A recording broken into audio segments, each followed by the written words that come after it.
Hello there, ladies and gentlemen, and welcome to episode 79 of Geeks Who Like Sports. As always, I'm Ray Carso in murky, cloudy, ugly Los Angeles, California. Joined by my best friend the entire world over in Philadelphia, Pennsylvania, Lee Elias. Lee, how you doing today? Ray, the air is so clear here in Philadelphia. A beautiful day of rain and fog, but you could see the Starship Enterprise fly by if you really wanted to, which is my first segue of the day right away. No, listen, we want to shout out right away. We did this really great Virtual Trek Con episode that was out last Tuesday. If you're watching this now on Thursday, that if you're a Star Trek fan, you have to watch. And we just wanted to start the show by thanking everyone. We were blown away by how many people watched the live premiere, how many people have watched the episode, how many people were commenting and chatting with us during the live premiere, and once again finding another audience. It's like, we love Star Trek and sports.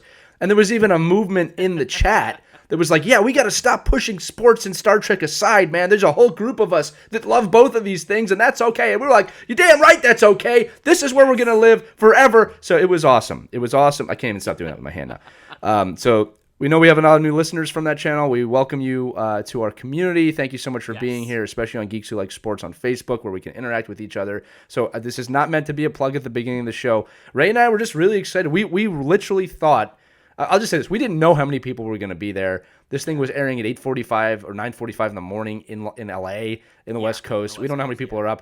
And we had a big audience, and everybody stayed the whole time, thus proving once again that the sports geekdom audience is the greatest audience on the earth. We will take over the planet together because, Ray, what are we going to do tonight, Ray? Try the same thing we do every night, Pinky. Try to take over the world. Okay, so that's another geek reference, but it's okay here. Yes. This is a safe place for all of that. So, Ray, weather's great. Thanks. Yeah, fantastic. Yeah, it's very foggy and rainy here, actually, in LA. Not really rainy, but very foggy here, which is unusual. It was so bad. I went for a drive. I had to go for a quick drive this morning, run an errand, and it was you could barely see like 5 feet in front of your face. Right. It was really. Yeah. By the way, of course, love your hat out here. Yeah, it's good to wear a hat on a foggy day. They of course, out here, there's tons of accidents because people are like, I don't know what to do. Ah! So that was it. But yeah, I'm wearing the hat today because I did something kind of impulsive. I shaved my head. Yeah. Wait a minute. Yes. We are the same. We are the same now. Yeah. Now the show looks old. Yeah, it didn't look. I'm going to put my hat back on, but and I don't try and hide my baldness. I just like it because it brands the show, and I like a hat. But Ray, you look great. Oh, thank you, buddy. Yeah, no, it was one of those things. It had been 8 months since I had gone without a haircut, and it was just one of those things where it was like, I need to. I actually trimmed it first, and was like, this actually is pretty good, but I'm just like, yeah, do it. It's a power move. Yeah, power move. Why do this every couple of months when I'll just shave it and it'll you grow Ready back. Player One'd it. You did. Yeah, in the book, Wade Watts shaves his head when he gets serious about beating the contest. So you wait. Now this also proves a point, Ray. I'm looking at you right now. All right, now Ray has this affinity for looking like multiple villains in the comic book universe, and with the hair, you pulled off like the Joker pretty well and the Penguin, but getting strong vibes of multiple villains right now. Kingpin, Rhino, Luthor, maybe. Wait, do your Lex Luthor kind of like, what? Yeah. Wow. Okay. I really am the hero and you're the villain of this story. Pretty much. Which is great because we both survive forever. Yeah, I mean, yeah. There's actually a picture I put up when I've got one rule. Yeah. I could probably do the Batman. Yeah, Maybe not. I don't know. Yeah, I think you're all right. Yeah, you could do it. But I still want to be Booster Gold, but that's a recurring theme here on the show. Oh, I know who I could be. Ready? Well, hello there. Yeah, there you Oh, I don't think so. General Kenobi. Yeah. And I could do the Anakin. Everybody can do Anakin. General Grievous. You're shorter than I expected. I'm a good actor. No, Hayden Christensen. I actually do like you. You suffered from a bad script. It wasn't his fault. It wasn't Hayden Christensen's fault. Back to the topic at hand. You look really good. It's a power move. I remember when I did it. Isn't it great waking up and not having to care? Isn't it a great feeling? Yes, it is. Right? It is very freeing. Right? It's definitely good for. It's efficient. It's efficient, is what it is. Right. You know why? You want to know why? Why? Because bald is beautiful. Yes. Number one gif on baldness, by the way. That's right. Is Lee and his We I Live didn't Hockey plan jersey. that. Our producer Caitlin made a gift of me. Yes. We made a video in which I just said bald is beautiful. It was a joke. It's part of the video. You can go watch it. It's called Chirp Battle on We Live Hockey. And I said bald is beautiful, and I did this, and I pointed, and she made a GIF out of this, and I didn't think much of it. I mean, it's cool to be a GIF, but it's gone viral. It has. I'm sure many of you who are bald have seen it. Yeah. It's the number one GIF when you search for baldness, depending on which platform you're using, to be fair. But I know it's going viral because I'm getting messages from people from high school that I haven't spoken to in like 18 years. And it's always the same thing. It's like, is that you? Yeah. And like, what's funny is in the gift, I turn around, it says Elias on my back because I'm wearing a hockey jersey. I'm like, yeah, it's me. Like, oh my God, my friend is GIF famous. And I'm like, great, it's for being bald. That's not what I wanted to be GIF famous for. And well, the worst part is it's not like you make money off being GIF famous. You're just and nobody knows. I'm just the bald GIF guy now. Now, the funny thing is this. This is my favorite one. Now that we have totally sidetracked here, but it's fitting. It's fitting for today. Yeah. So I got tagged in a post one time. All right. So a friend of mine tagged me in one of his friends' posts that I don't know that shared the GIF. Okay. Mm-hmm. And so I wrote, that's a good looking dude or something like that. Right. Right. And then the guy who posted, who again doesn't know it's me, writes, dude, you should shave your head. It's so awesome. And I wrote back something like, oh, I bet. Yeah. Right. And then the guy, my friend was like, dude, that's the guy from the GIF. And then I wasn't expecting. The guy's like, "Oh my God, that is the guy from the GIF or whatever you want to call it." And I was like, "Man, this is weird. This is weird." But yes, you can search for me and Travis from We Live Hockey GIFs if you search We Live Hockey on any GIF maker tenor. That's not a plug. It's just weird. It's weird to have a GIF that's that popular for that reason. But I've embraced the baldness, Ray. I have for a while. It is freeing. It does make me look my age a little bit, but my wife says it looks good and she likes it, and that's really all that matters. Yeah. And you are rocking it, sir. You look really good. You look like every. I listen. Comment below if you're listening. Ray looks like every villain. It's incredible. I mean, again, Kingpin, definitely Rhino now. Joker, Luther, Penguin. Yeah. Do you have an Enigma type look, or that's basically the same thing as the Joker nowadays. It's it's just minus the makeup. If I wrapped your head up, Hush. Yeah, well, for sure, yeah. Well, I think Edward Nigma is more with the glasses, right? Yeah. Joker's no glasses. Edward, you just put the glasses on. Yeah. I mean, you could be both Luthor and Otis at the same time. This is so weird. Otisburg. Otisburg. It's a little place. It's just a little place. Superman, 1978. 78? 76? 78. Go watch that.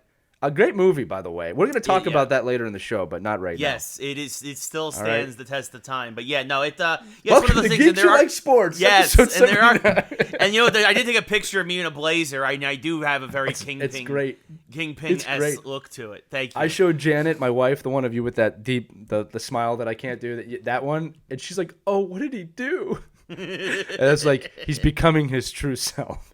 He's coming to final villain for it. Actually, I texted to you, Ray. I said, you become the hero or live long enough to see yourself become the villain. Exactly. And that's what's happening. You could do Two-Face too, although I wouldn't suggest you put acid on your face. Actually, there is if you go to my Instagram, there is a GIF of me from almost 2 years ago now, where I was Two-Face. I had half my face was green and black hair. Right, I do remember this now, right? Yeah. And you can be Jason Voorhees very easily.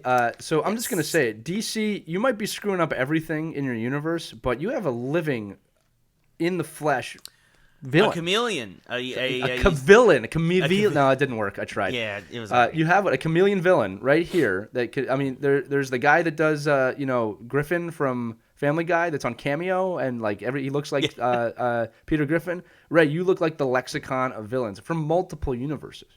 Yeah, no, I try. I mean, and again, going back to the Kingpin thing. I try. I love it. I try. I'm constantly I've been trying for so long. I got all the lines and everything. Oh, this is going to be a good episode. Yes. But, we mentioned the Kingpin. Even though Kingpin is known as the nemesis mostly of Daredevil, Kingpin also many times fights Spider-Man. Yes, he does. Especially recently into the Spider-Verse, and, of course, the most recent Spider-Man video game. And speaking of the Spider-Man video game, the new Spider-Man Miles Morales is coming out in 3 weeks. We're only 3 weeks. 3 weeks, yes, exactly. About 3 weeks away from when we're recording say our air this. date. We should say that this is October 22nd. October 20th. And Today, Spider-Man we're recording Miles, this on the 20th, yes. We're recording this on the 20th. It'll air on the 22nd. On the 12th, November 12th, Spider-Man Miles Morales is going to drop alongside the PS5. There you go. And the most recent reveal, as part of Game Informer and our good friend of Andrew Reiner, of course, with the cover story, is that Spider-Man Miles Morales has a cat. It's called Spider-Cat. And the cat helps Miles Morales fight bad guys. It has a mask. It seems like an interesting dynamic. It's very cute. It's very internet meme driven, of course. But yeah, I don't know. It works. I'm all for Spider-Cat. Lee, what are your thoughts on Spider-Cat and Spider-Man Miles Morales? My thoughts are that I want to be in these production rooms when someone goes like, "We need a Baby Yoda. We need a Baby Yoda in this video game." Yes. And then someone went, "Well, Superman had a dog." Yeah. And then someone went, "Spider Pig." And then someone said, "Done that. Spider Cat." Yes! And that's that's exactly how that conversation went. And they put a mask on the cat. Look, here's the deal. It's dumb as hell, but it's 2020. It's a cat with a Spider-Man mask on. It's gonna go viral. It is. Yes. It's all anybody's been talking about for like 3 or 4 days. Spider-Cat. And it's fun to say, Spider-Cat. Yeah. I mean, someone's gonna do the meow meow meow meow meow meow. I'm surprised they haven't actually already. That's a good point. Someone just did. Yes. It is now. It's real now. But yeah, look, hey, listen, I'm all for fun. Look, I'll merge our sports conversations here. If it doesn't take away from the integrity of the game, which it has plenty of potential to do. Yeah. If it doesn't, though, I mean, you can make these things fun, right? Yes. If it doesn't take away from the integrity of the game, I'm all about it. Yeah. No, I think it could be a fun little side thing. I hope it's not a major part of the video game, like you said, but like a side mission or two, it could be cute. What if that's the spider sense? Like your Kingpin is like, yeah. Good call, Spider-Cat. Nice kitty. Yeah. Nice kitty. What if? We talk about integrity. If Spider-Cat beats Kingpin, it's not working. No, not gonna work. And this is a King Cat that fights Spider-Cat. Now we're talking. Yeah. Kingpin has like a Siberian tiger or something that he had. Like that's his. It's just a straight up tiger. Yeah, exactly. It's like yeah. This is my tiger. His name is Cat. Yeah.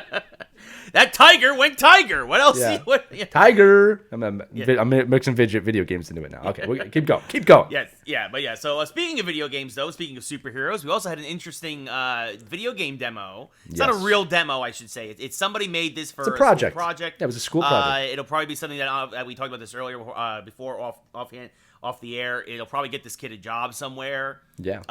But he made basically the Batcave and a walking demo of the Michael Keaton Batman. Yeah. From 1989, and in video game form, and it looked absolutely spectacular. It did look amazing, fantastic. I would love to actually. I agree. I believe that I would love to see a full game like this, and I think that's part of the reason why when I saw it, you need to explain. Yeah.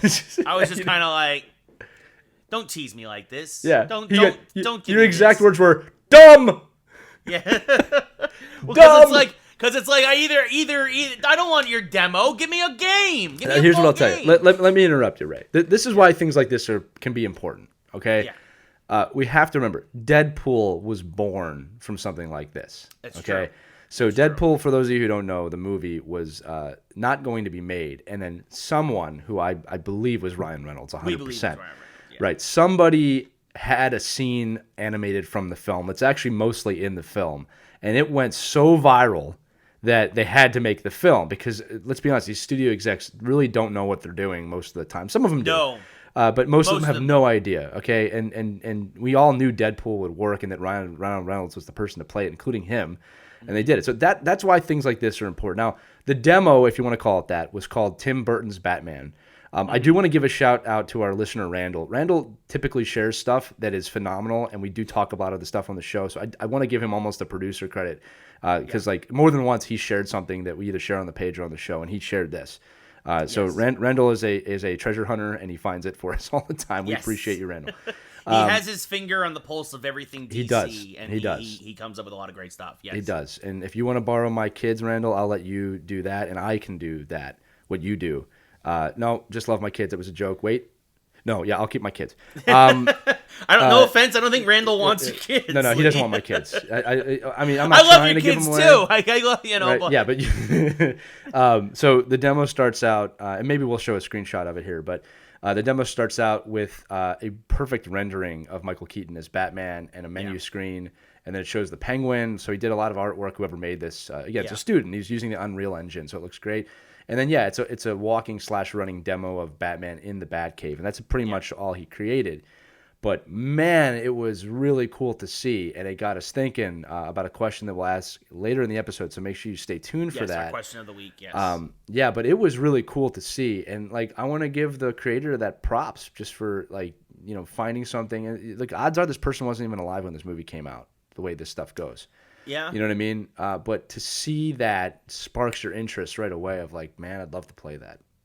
Well, yeah, I mean, and that's the thing. And he did an amazing job with the textures of the cape and the cave rock, and it looked supremely accurate. And he did a great job with it. The back computer, and again, the only reason why I was really mad is I really want more. Exactly, and that's a good thing. That's the ultimate compliment. You've pissed Ray off because he wants more.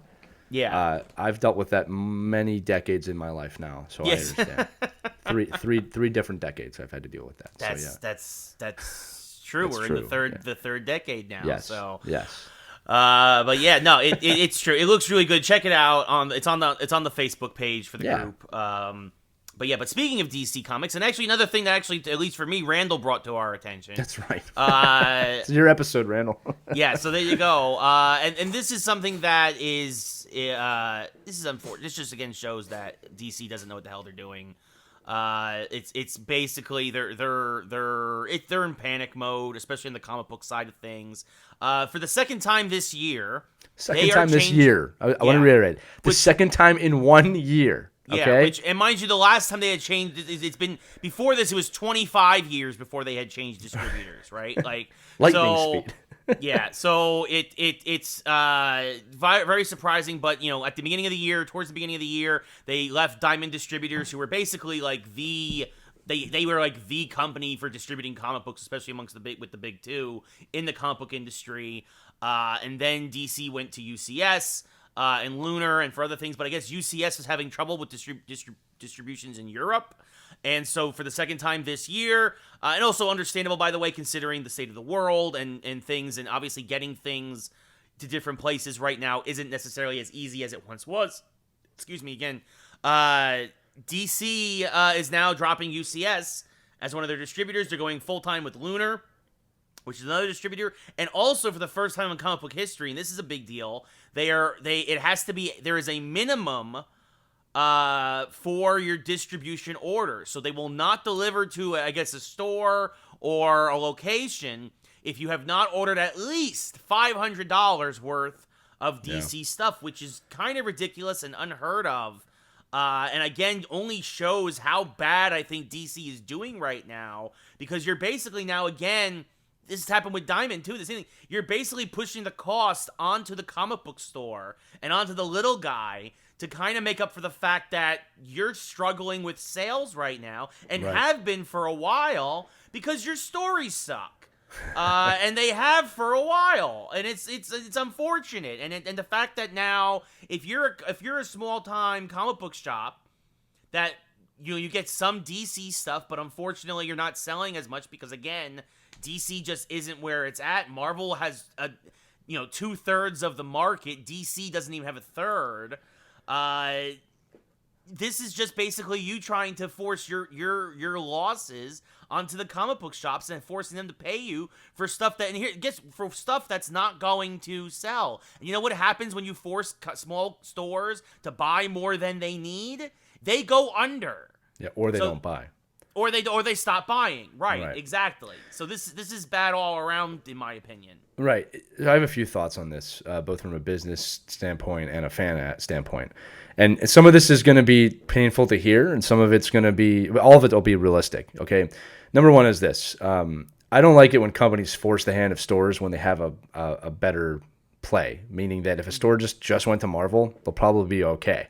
Yeah. Right? Because enough people are reading those. Like you said, it's 2/3. You could probably build that revenue through other things. This is the issue that I have. It is tough times. I acknowledge that. I can acknowledge from a business side that I am sure that DC Comics is having a very hard time, okay? And I don't want to downplay that because there's nothing easy about this. People couldn't go to comic book stores, and it's probably not a priority over food, to be fair. Yeah. What I don't understand is the complete and utter lack of innovation from both DC Comics and comic book stores to find a better solution. You are telling me that in the golden age of comic book movies, which we are in, there is not a solution or not an idea of how to get young fans to the comic books somehow. I have not seen a lot of ads for Comixology, which is really, really stupid. It's a missed opportunity, yeah. I'm going to be honest with you. Ray and I are comic book traditionalists.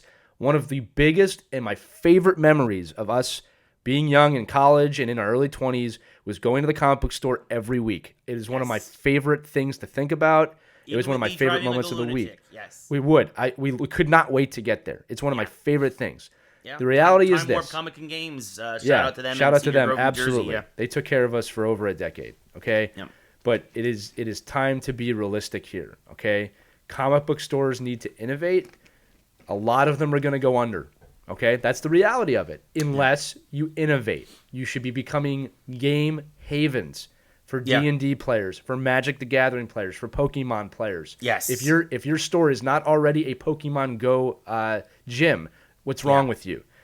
You should be finding this audience. If we were able to find this audience through this podcast, there's no way you can't find that audience through your store.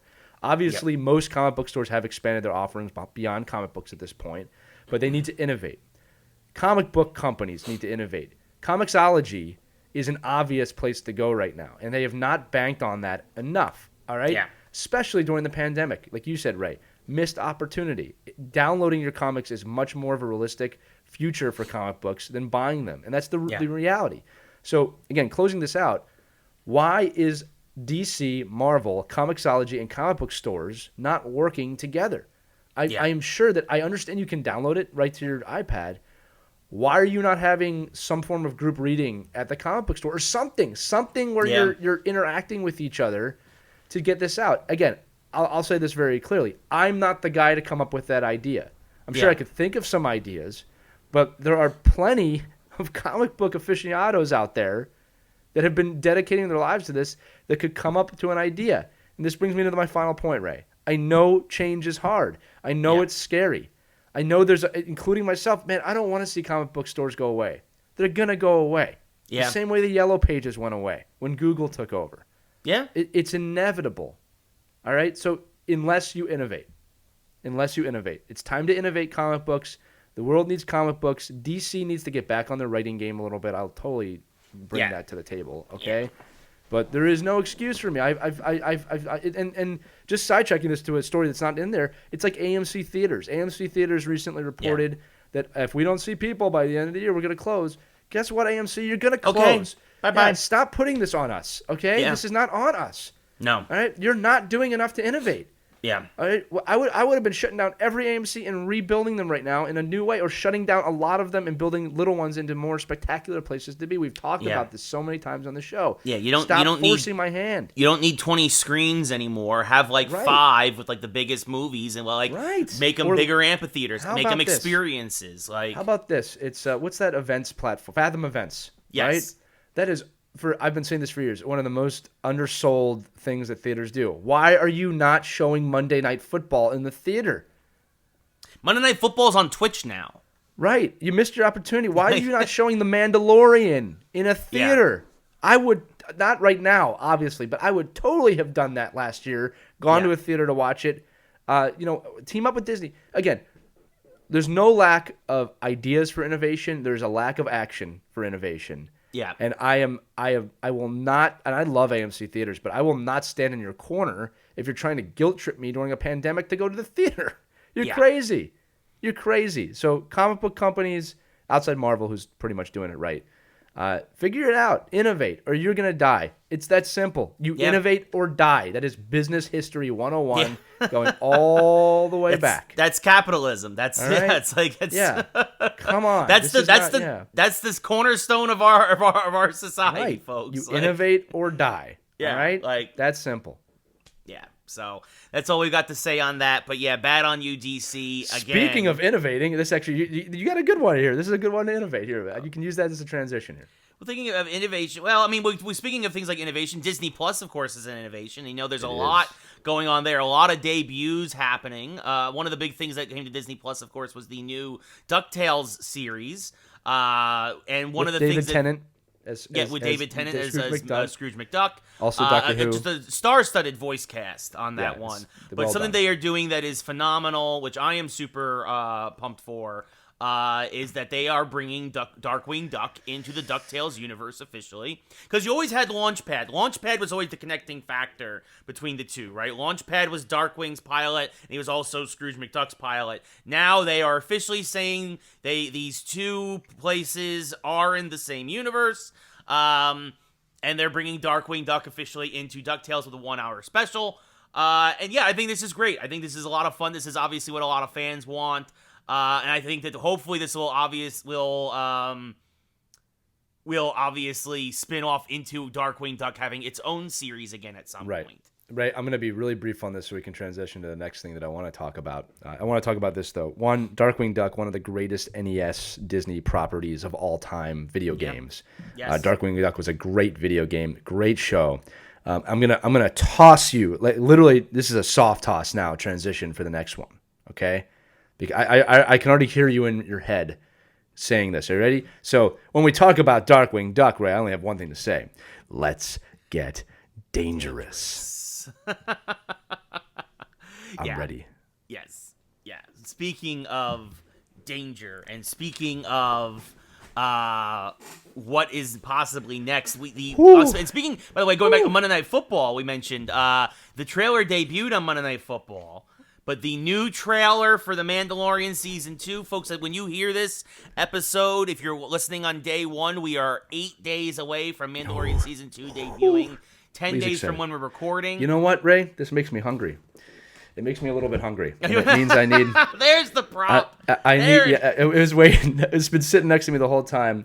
If you go now in America, General Mills is selling Star Wars The Mandalorian cereal. As you can see, delicious mix of... Baby Yoda marshmallows. Well, wait till I show you the back. So it's clearly Kix, by the way. Yeah. It's clearly Kix with Kix cereal, right? Mm-hmm. Kid tested, mother approved. Yeah. Clearly. Kid tested, mother approved. Yeah. All right.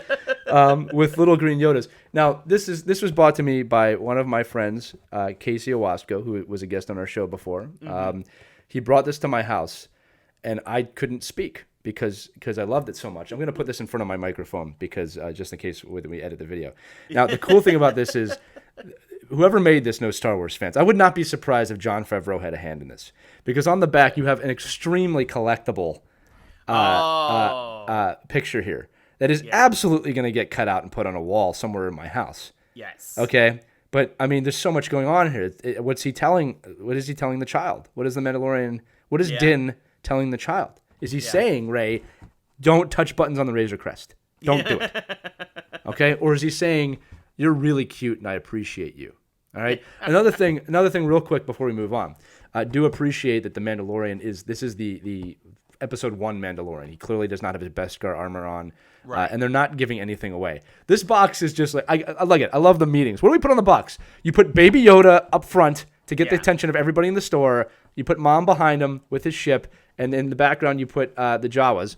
And then on the back, it says here, this is number 11. So there's clearly a lot of them. Wow. All right. This is how I feel about me and my son at times, or my daughter. Right? I know that face. Yeah. I have some more cereal? I was gonna say No. that screams Alina. That's actually very true. Right. They really did a good job with this. I mean, I'm such a geek. I don't care. Listen, I want you to know, Ray, this has 20% of iron, by 20% vitamin B. Probably not the healthiest option. 24% of your sugar for the day, but all great cereal has 24% or more of your sugar for the day. Let's just be honest about that. Yeah, I'm gonna stop reading the the nutritional facts because that's not making me feel any better about it. But it was delicious, so delicious that my wife Janet opened it without asking me and gave it to my kids, and half of it was gone, and I only had to have one bowl of it. But that's what my wife does, and I will be going to Acme, and I'm gonna come home with maybe all 12 of the collectible backs. Yeah. Try taking this away from me now. I love you, Janet. Thank you. You're the best wife and friend ever. This is how I feel when Janet gives my cereal to the kids. That's how I feel. That's Janet, and that's me now. You see how quickly you can use this? Right? That's amazing to me. If you're only listening to this, folks, you have to go to the Facebook group and you have to see the video aid, so the visual aid. So yes. But yeah, no, but yeah, Mandalorian season 2, a week and a half away. We're both super pumped. It should be good.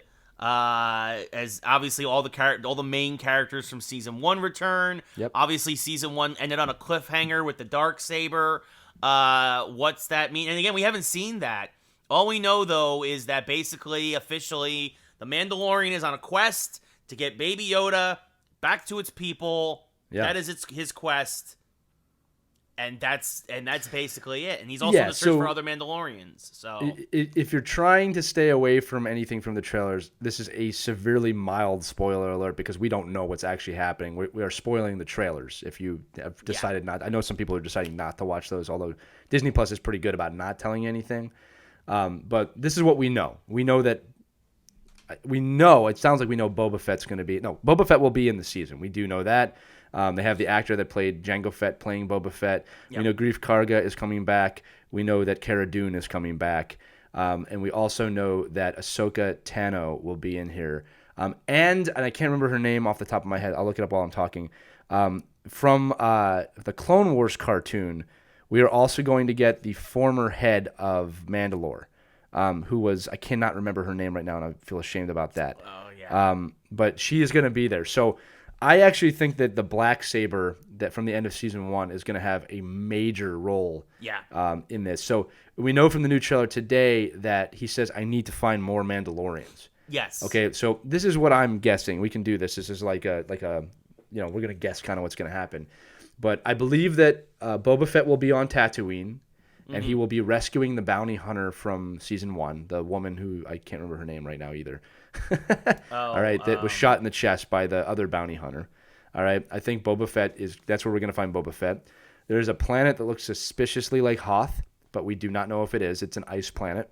Right.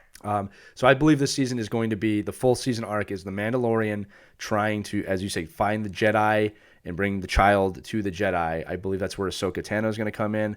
I believe there will be other bounty hunting stories and obviously Mandalorian stories. I will love the story that hopefully explains, obviously, Boba Fett being alive. In canon, I don't know if it's Legends or canon now, he did shoot himself out of the Sarlacc pit after fixing his jetpack.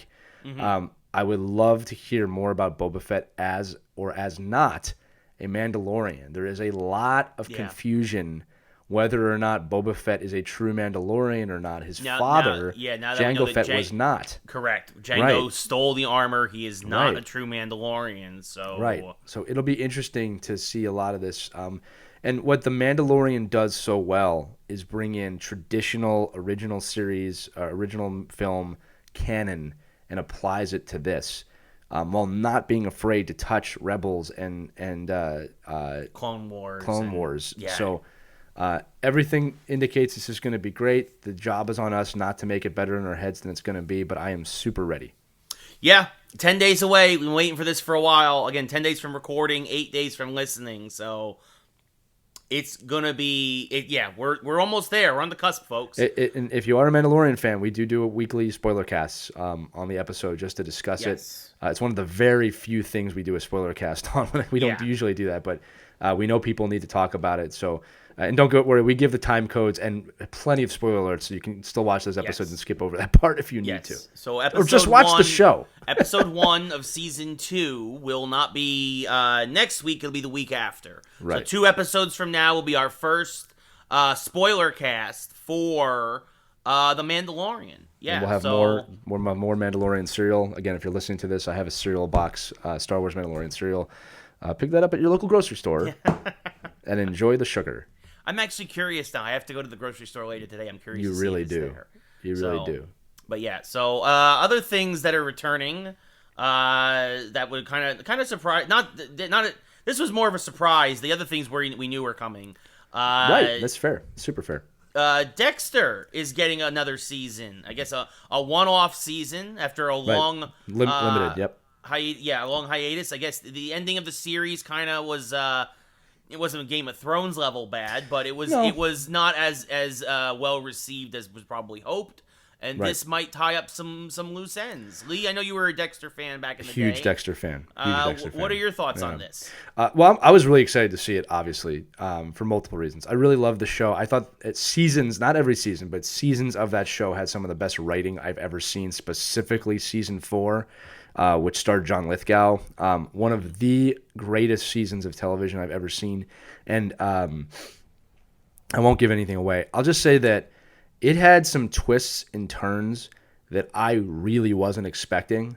And as Ray knows, it's very hard to surprise me in TV. I typically just figure things out. I'm not boasting here. He'll tell you. It's actually kind of annoying for me to kind of know what's going to happen. Most of TV in general is very formulaic. People just don't realize it. But that season had some twists and turns that I didn't see coming. And the acting was phenomenal. Just phenomenal. Yeah.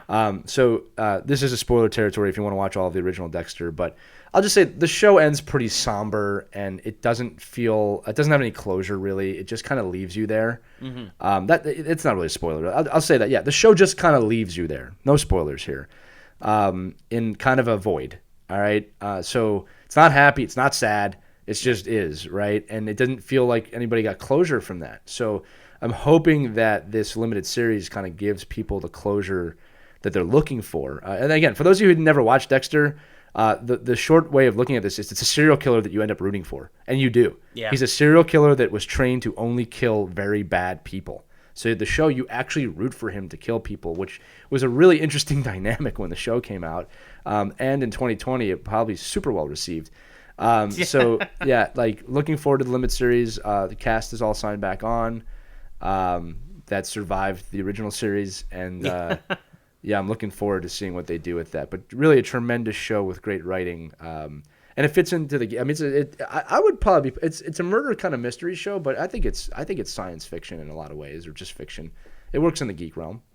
Yeah, I mean, it's drama. It's definitely it's good. all that. It's so good. Again, if you watch anything on that show, you could legit take what I just told you about. He's a serial killer that kills bad guys, and watch season 4 by itself. That's how good of a season it was. It could stand alone, knowing that, right? And enjoy it. Oh, there you go. So that does it for our geek section of the day. Yeah, no, I know. Sorry, buddy. It's well, I mean, we'll come back to it with the mashup question of the week later. What would we talk about that's like geekdom that could get me equally as excited? Oh, I don't know. Sports. Well, yeah. I mean, well, there you go. So sports. It's just sports. That's good. It's Geeks Who Like Sports. So the geek stuff is done. Now we go to the sports stuff. Let me put my sports face on. Hold on. Yeah. I'm ready.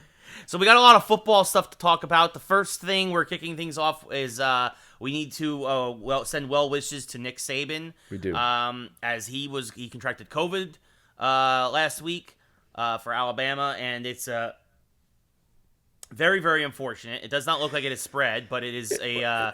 It sounds like it's asymptomatic within him too, from what I've read. But I haven't read much since then. Which we are thankful for. But yeah, I mean, it's one of those things where. This is going to keep happening, folks, unfortunately. There's no way around it. It's very difficult to avoid, especially as long as you're surrounded by a bunch of people, like you are with a football team, and you're traveling. So it's unfortunate. Glad to hear that he's doing well at the moment. And again, we send our well wishes to him, and we wish nothing but the best. But when you hear that the best coach arguably ever in college football contracts a deadly disease, you kind of hold your breath. And you kind of put things in perspective a little bit. He is the greatest coach in college football history, and I will say he's one of the greatest coaches in football history. So you never want to see that. And echoing you, Ray, wish him the best. I'm sure he'll be back soon. Yeah. So yeah, nothing but the best. And well, I mean, I guess to get it, I'm actually going to mix things up a little bit to get it out of the way. Sure. Just because speaking of COVID, COVID did take. Unfortunately, one of the greatest defensive linemen in NFL history. Fred Dean this week at the age of 68. Dean, of course, was a two-time Super Bowl champion with the 49ers, won Super Bowl 16 and 19 with them. Played 10 years in the league for the Chargers and the Niners. He's on both teams. Ring of Fame. A tremendous athlete, tremendous guy, inducted into the Hall of Fame in 2008. Everyone who came into contact with him said he was just a larger-than-life personality and absolutely one of the best guys to play with and play against. He was the 81 Defensive Player of the Year. For him, again, this doesn't matter who you are. The virus don't care. Yeah, and it takes. Yeah, it just Death takes. doesn't discriminate. It takes and it takes and it takes. Yes, take a line from Hamilton. Fred Dean, unfortunately, at the age of 68, succumbed to, and that too, he was overweight. He had some other health issues and COVID. So our condolences to his friends and family, of course, as always, and what unfortunately is becoming I feel like a weekly segment on the show. So needed to mention that. But staying with football. The rest of the episode's gonna be really fun. It is. Don't That's worry. The down point. I'll snap it for you. Yeah, we have. Listen, we want to have fun all the time, but we have to give shout outs to some of these heroes of the past. Yeah. That's the truth, and we hope that you appreciate that at home. Really. Yes. We don't want to make these episodes too somber, but we'd be remiss if we didn't acknowledge certain people from the history of sports and geekdom on this show. Yeah. No. We know the Oscars ain't gonna do it, so we got to do it. They forget someone every year, so we're trying not to. Yeah, no, we're trying to do the best we can. But speaking of doing the best they can, Kansas City Chiefs picked up Le'Veon Bell from the Jets. Jets. And the Jets, of course, the worst team in football right now, and they look worse and worse every week. They lost 24-0 this past week to Miami. They played their backup. They put in Tua. They put in Tua. Tagliavoa. Yeah. Like, oh my God. By the way, great post by whoever the photographer was of Tua sitting at the 15-yard line after the game, just really taking it all in. For those of you who don't know, Tua suffered a potential career-ending injury during his senior year of college or junior year. But the point was he might not have ever played again, and it was very cool. We don't get to see these human moments all the time from athletes. Mm-hmm. We argue too much about their pay sometimes. Here's a kid who is just thankful for being there, and he sat there on the 15-yard line and just in the stadium and just took it all in. That's beautiful to see. The Jets and Jets fans, I don't know what to tell you. That team sucks. Yeah. I wish I could tell you this is a great place to start rebuilding, but you've been here for so long. Yeah. And it's not happening. So you literally have no pieces to build around. You've traded away or let walk all your best players. You have literally nothing. Well, you haven't nothing. Ray, you're enjoying this too much. But look, they have not had a. You have nothing. There you go. If I'm not mistaken, they haven't had a playoff team since Rex Ryan. All right, and the other thing too is like I'll tell you when this is gonna sound funny, but I'm not trying to be. I'll tell you when I knew that team was going to hell. Is when Fireman Eddie said, "I'm not going anymore." Yeah, the biggest super fan, and this is like 10 years ago. This happened. The biggest super fan of the Jets said, "I don't want to go to games anymore." So, if you're a Jets fan, let me know. Are you ride or die with this team right now, or are you looking to jump ship and find another team? Have you found another team? And I'm actually going to say this. I wouldn't blame you. It's like Marlins fans at this point. Marlins fans might be showing up now, but I would not blame you if you jump ship from the Jets. Now, with that said, I'm a Phillies fan. I've been a Phillies fan my whole life. I know what it's like to lose. Turns the legs to jelly. All right? I know what it's like to lose, and I never gave up on the Phillies for obvious reasons. Like, Ray, I don't know what the rules or the unwritten rules of fandom here. I think I would grant the Jets fans the ability to root for another team until the Jets start showing signs of life.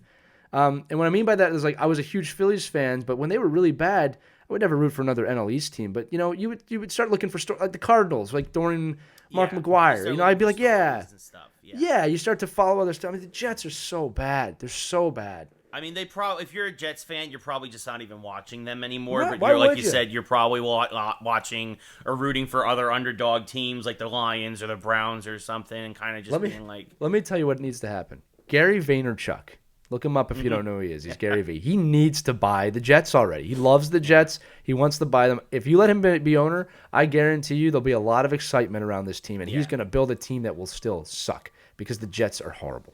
Yeah, well, no, the thing is that's the thing is that you have to get rid of Adam Gase. Where are my Jets fans at? He's clearly, Adam Gase is clearly one of the worst coaches in NFL history, yet still somehow finds a job constantly. Yeah. And I mean, he almost ruined Ryan Tannehill, and now look what happened when Ryan Tannehill went to a great coach. Right.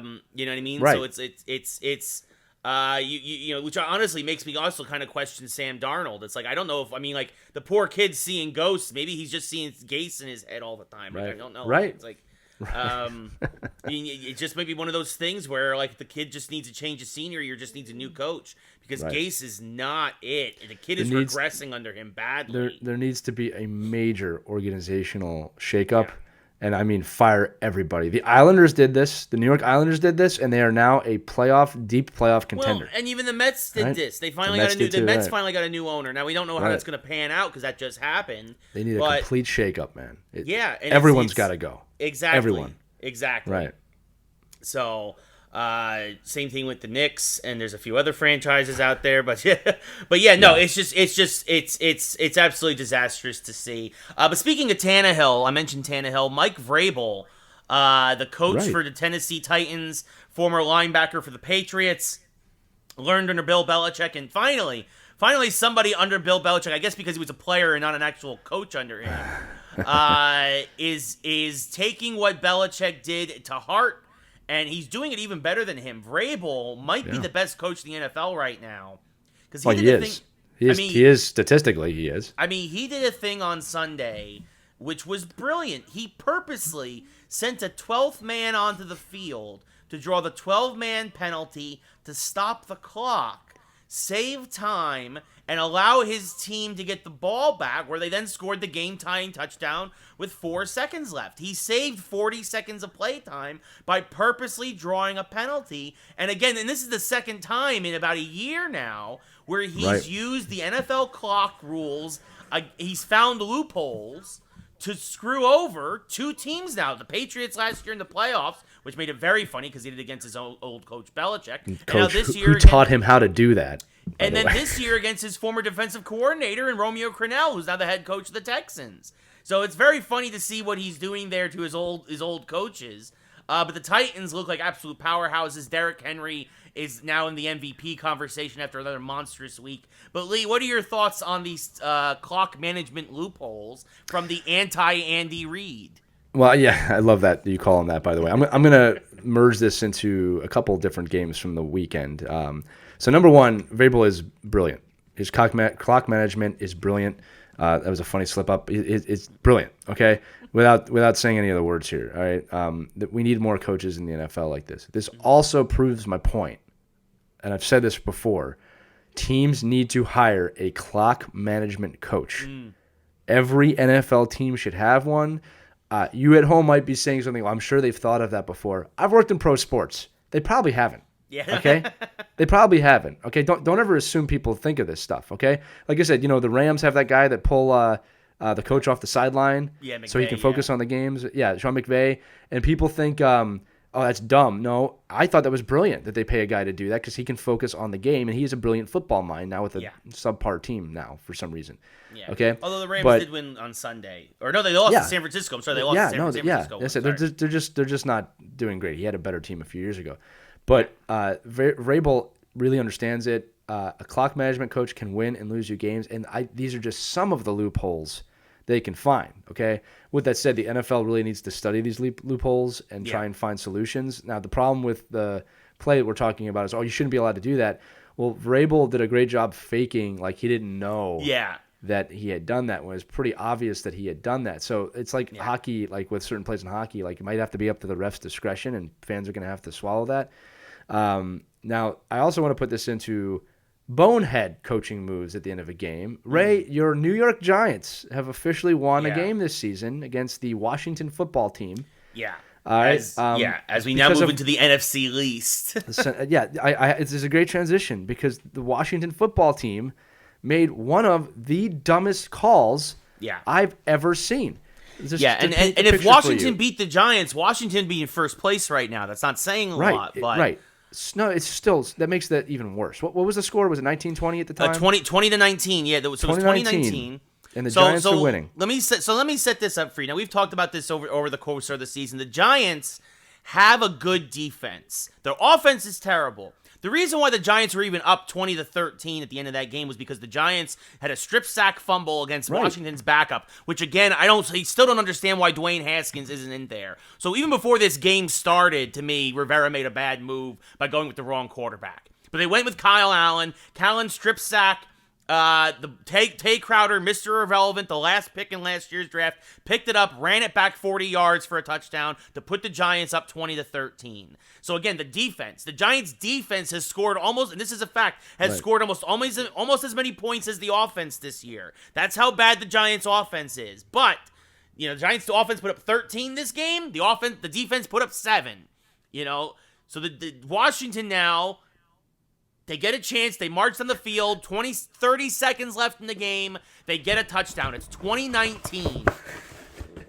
Now, the Giants, and we've said this now repeatedly, the Giants' offense is terrible. Daniel Jones is a choke artist. He doesn't know how to win a game at the end of the game. He's had 3 opportunities already this year, and he's failed each time. Against the Bears. If you're the opposing team, you want him to have the ball. Exactly. The Bears, the Cowboys, and the Rams beat the Giants because the Giants' offense had the ball at the end of the game. Right. And unfortunately, so if you're Washington, it's 2019, you play for the tie. You try and get the ball in overtime and then hope you can score on the defense because you're not scared of the Giants' offense. The Giants' offense is terrible. And again, if Washington beats the Giants if Washington goes 2-4, as pathetic as that is good enough for first place in the NFC Least. By the way, there are 21 other teams. There are 21 other teams in the NFL that if they were in our division, they'd be in first place instead. That's how bad our division is. But wait, real quick, while you're here. The day this episode airs, the Eagles will be playing the Giants for first place. Yeah. Okay. The Giants to go a chance 2-5, and the Eagles a chance to go 2-4-1. Like it's that's where we're at. And then the thing is that instead Rivera goes for 2. And again, we've said this already. The Giants' defense is pretty dang good. So instead of playing for the tie and then hoping you can move the ball and get a game-winning field goal in overtime, they go for 2, and the Giants' defense sniffed it out immediately. It was a busted play. It was terrible. The defense was ready for it. Not a chance. Giants get the onside kick, take a knee, and they win their first game of the year. If you are Washington, and I get that Ron Rivera was a huge get for you in the offseason coming from Carolina. Again, a guy who's brought a team to a Super Bowl before. But you're scratching your head because it looks like that every move he's made thus far has been the wrong move. Again, you have the wrong quarterback in there, and then you go for 2 against one of the worst teams in football in my Giants. I'm almost mad that we won. You are mad that they won. Because the Jets are definitely getting the first pick now. Look, Here's the deal. This is the deal. There's some reoccurring themes here. Number one, just to repaint the picture, it's 20-19. The Jets have a PAT. They can tie the game with very little time left. I'm sorry. I don't know why I said the Jets. The Washington football team can tie the game. And Rivera, the coach of the Washington football team, decides that, hey, I'm going to put it on the line here. We're going to try to win the game on a 2-point conversion. Okay? Let's just put this through. It's exciting. It was an exciting moment. It's an exciting moment. And if Washington converts, they look like heroes. But here's the deal. I have said this so many times. Stop taking the game out of your players' hands and putting it in your hands. Now, some people might argue that, well, he was letting the players prove that they could do it here. No, this is where you actually have to coach. You take the PAT to tie the game. Remember, another team in the division has a tie. Yeah. So if you end up tying this game, it actually becomes extremely valuable to you later in the season. That's something that wasn't thought about. All right. So both of the teams you could have had a one-up on the Cowboys with that, basically. Okay? That's number one. Number two, as Ray just said, you decided to go against the better of the two sides of the football, and the Giants' defense who are good. You could have given the ball to a choke artist, as Ray said. Daniel Jones probably won that game in overtime. Yeah. All right? Jones would have turned the ball over. I guarantee it. Well, here's the thing. Even if Jones wakes up and wins that game, it's the same outcome as missing the 2-point conversion. So you don't really lose anything there. I didn't understand the play call. I understand that the thought process was, I'm going to make these guys a team right now. We're going to win this game, and it's going to give us a boost. Not worth the risk. Not worth the risk. Again, if they make it, everybody thinks it's awesome. I still would have said that was a stupid play. Yeah. All right, it would have been poetic in terms of the way the Giants have been playing. Well, and this the Giants season, find a new way to lose. Right? Yeah. Yeah, but like, what was that? And again, the division is so close. Yeah. It's so close. You would have been in first place, Washington, had you won that game. Yeah. Now you are in dead last. I don't understand the decision making behind that. Again, as a coach, this is one where emotions clearly got the best of Rivera. That's my guess. He said he was feeling something. He had a feeling that he could do it right then. You have to make sure you don't make decisions like that in a division. You have to look at the full picture, which was not done. You literally handed the Giants their first win. They should have probably lost that game. Yes. Or tied the way it was going. Yeah. And it's just this horrendous play calling that makes you take the PAT there. Yeah. Basically, you took the play out of your kicker's feet. I was going to say hands, but feet. Well, and the thing is they also got cute. Is that they try to roll out and they could bootleg.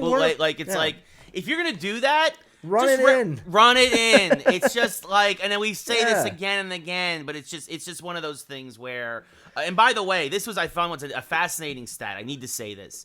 Under Dave Gettleman, the Giants GM, excuse me, they not Dungeon Master, General Manager. They Geeks Who Like Sports. Dungeon Master, direct message. Yeah. They the Giants are 4-1 now against Washington. They're 6-27 against the rest of the NFL, but they're somehow 4-1 against Washington. Unbelievable. You know, Ray, I was going to throw in a little bit of a twister here. You know what would fix a lot of these situations is the XFL's 1, 2, and 3 point conversion plays, which, again, I don't expect the NFL to ever do. But when the XFL comes back, that's something I loved. I loved it. You're never really out of it. You could be 9 points up and you're not out of it. Yeah. So I'm going to make a bold prediction right now that in 5 to 10 years, because the XFL will be practicing this, you're going to start to see points after touchdown specialists in the XFL that the NFL will pick out of the XFL to bring in for plays like that. I think you'll start to see the extra point phase out, actually, and you'll start to see... Oh, it's so bad. Listen, man, there's just nothing worse than winning or losing a game on that situation. And we've seen it before in playoff games. I want to say it was the Bears-Vikings. I can't remember, but... playoff games where a team ties or gets a touchdown to get within 1 point in a playoff game, and then the kicker misses the PAT and you don't win the game. Yeah, that's not how a game. It's an 8-ball. It's not how a game should end. Yeah, it's not how a game should end. No, I agree. I agree for sure, but definitely. So the Giants won a game. I can't believe it. We got one! We got my Ghostbusters shirt. We got one! You gotta hit the alarm right after that, Yeah. Our, okay, sorry. For those who watch Ghostbusters, you know that. Ghostbusters is so good. So our last football story, and this was an interesting one, and this is another example of broadcasters forgetting that you should always assume the microphone is hot. But it's also not the worst thing in the world. It's not like what Tom Brenneman did, where he used a homophobic slur. This was they thought that they were already in commercial or coming back from commercial. The national game of the week, Troy Aikman and Joe Buck were discussing the military flyover, the Air Force flyover for the game they were doing. And it was kind of an interesting point because it's not, and it gets a little political, but it's not too much. But it is one of those things where I believe it was Buck was questioning. It's like, so if military flyover costs about $100,000 of taxpayer money for a football game or any sporting event, and Buck was kind of like, what's the point of doing the flyover in an empty stadium? And it was kind of one of those things where even Aikman was kind of like, that's kind of a good point. Like, right. Especially if they don't broadcast it. where it's kind of like, why are you doing it over an empty stadium and it's not being broadcast? So it wasn't even like a thing where it was like a big waste of money, but it was just felt like, and it's kind of a good point by Joe Buck, I think, actually, where it's kind of like, it's kind of a little pointless. No, I'll explain to you why it's not a good point. Like, I don't know. Okay. So go ahead, Lee, because I kind of actually agree with Buck for once. I think most people would, on the surface, agree with Buck, but I don't think a lot of people know how the U.S. Air Force works, or the military, for that mention. So I will say a little bit of background. I did not directly serve in the U.S. Air Force, but my wife did, and I spent the better part of a decade traveling around the world with her in the United States Air Force, and I met a lot of pilots, and I spoke to a lot of people in the military. I will tell you a few things. Number one, the problem, Ray, is that they're assuming the cost of this and that it was just, why are they doing it? Navy and Air Force pilots don't just not fly.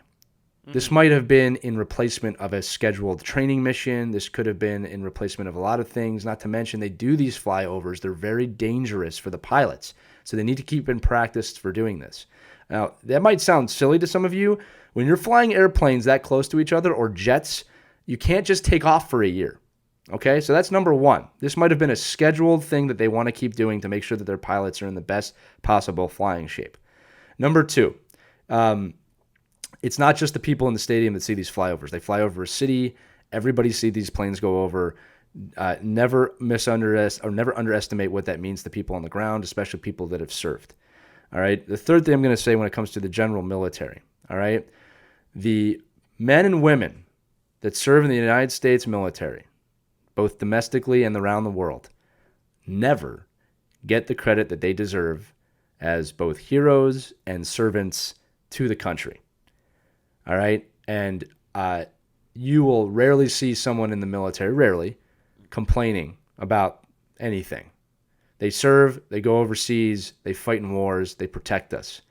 And we do need to be protected. I won't dive into it too much, more than anybody who lives in America probably realizes. And I realized that when I lived overseas, that there are a lot of people that threaten this country and our way of life, right? General way of life, like valuing life. I'm not talking about politics right now, all right?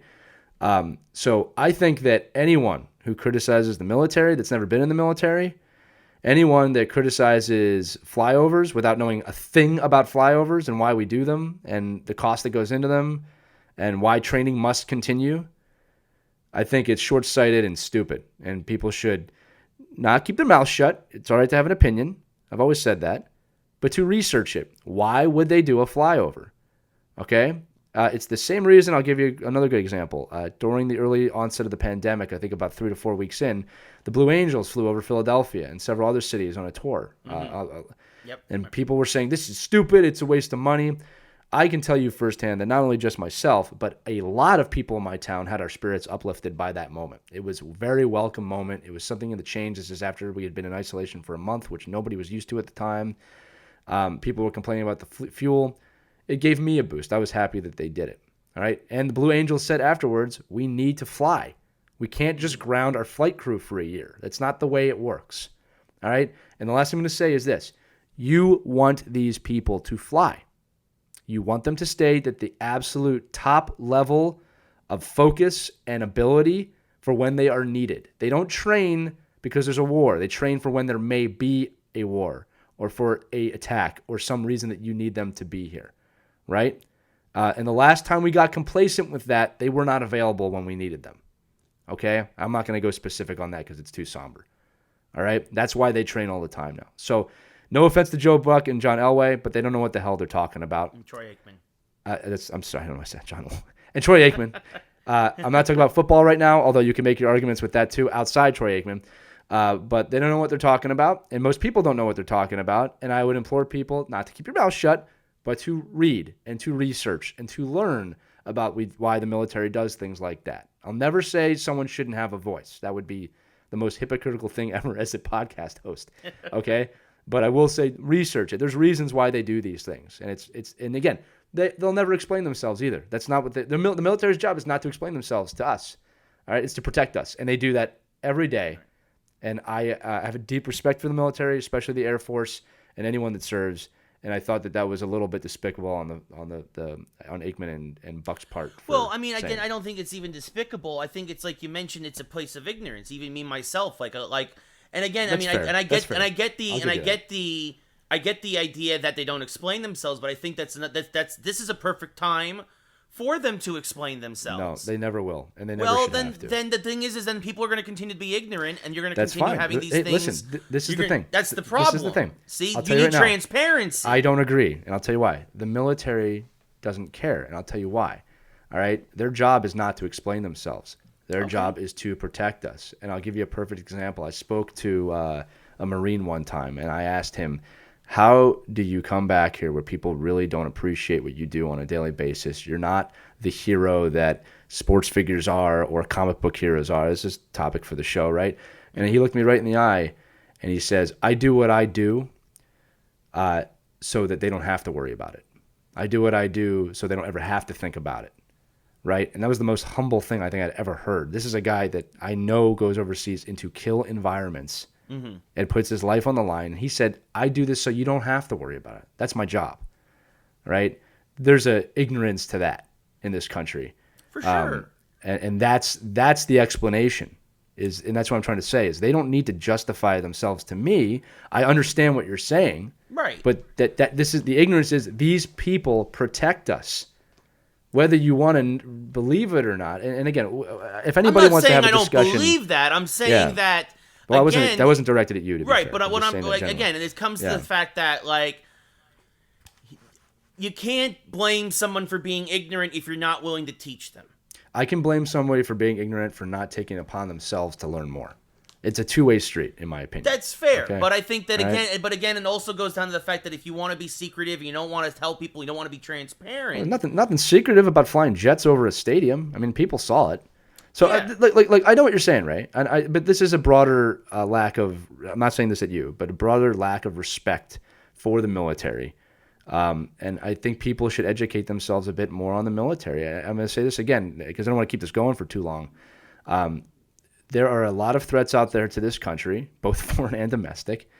Okay, and I do not think people realize it.